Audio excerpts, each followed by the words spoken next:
Hi guys, welcome back to my YouTube channel, Eva Lozano. So for today's video guys, gagawa tayo ng napakasimpleng chicken tocino sweet and spicy. So let's start! So umpisahan na natin. So una maglalagay tayo ng isang cup na brown sugar. Then maglalagay tayo ng pineapple juice.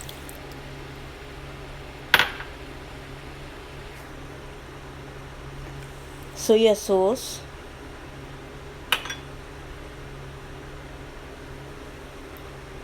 chili powder, black pepper,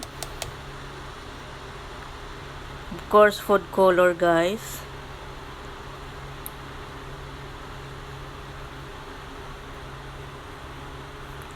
then i-mix natin para yung sugar matunaw.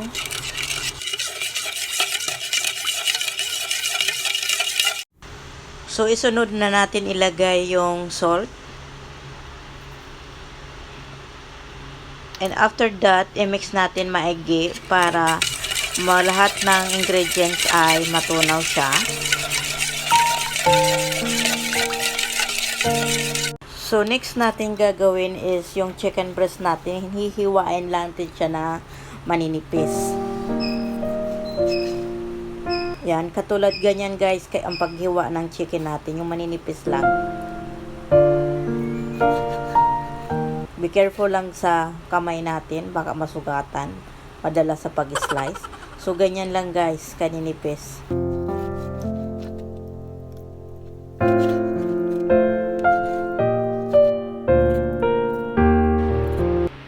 So, after natin guys mahiwa ang chicken, ilalagay na natin siya sa sauce na ginawa na natin kanina. So, imamarinate lang natin siya ng 48 hours. So, yan guys. Make sure guys, yung chicken natin is na-coat lahat ng sauce niya. Ayan. So, imimix lang natin siya. Kailangan yung sauce guys is may sukat ang nilalagay natin para yung timpla ng chicken natin is tamang-tama. So, after natin guys ma-mix yung chicken natin sa sauce, so ilalagay natin sa Tupperware. Doon na natin i-marinate for 48 hours. So, ilalagay natin siya sa fridge. So, ako guys, ginawa ko siya ng Friday. So, niluto ko na siya ng Monday morning. So, ayan. So, ito na guys yung tocinong minarinate natin. So, ngayon gagawin natin is lulutuin na naman natin siya. Kapag na-marinate natin yung chicken guys, iba yung texture niya. Maganda siya. So, kailangan i-marinate natin ng maigi yung tocino. Guys, magluluto na tayo. So, yung kawali natin guys, huwag natin lagyan ng oil. So, ayan. Lahat natin ilagay.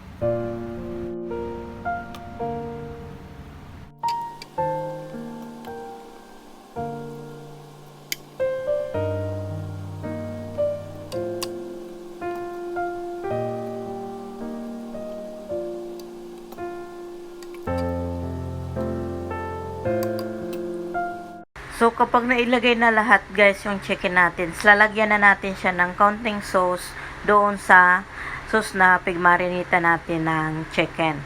So, yung iba guys, nilalagyan siya ng tubig na 1 cup.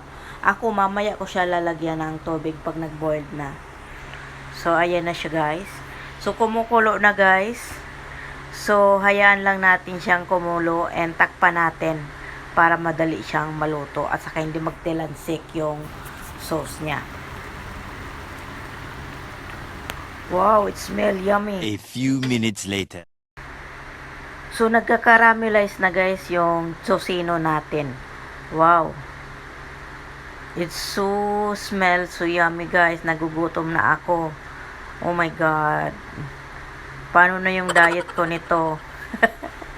Oh my God, so smell yummy. So, wait lang natin siya guys, mag-caramelize maigi. So, So, ito na guys, ang ating sweet and spicy chicken tocino. So, hope you like it and don't forget to subscribe my YouTube channel, Eva Lozano.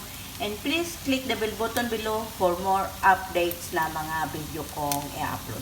So, thank you. Bye-bye!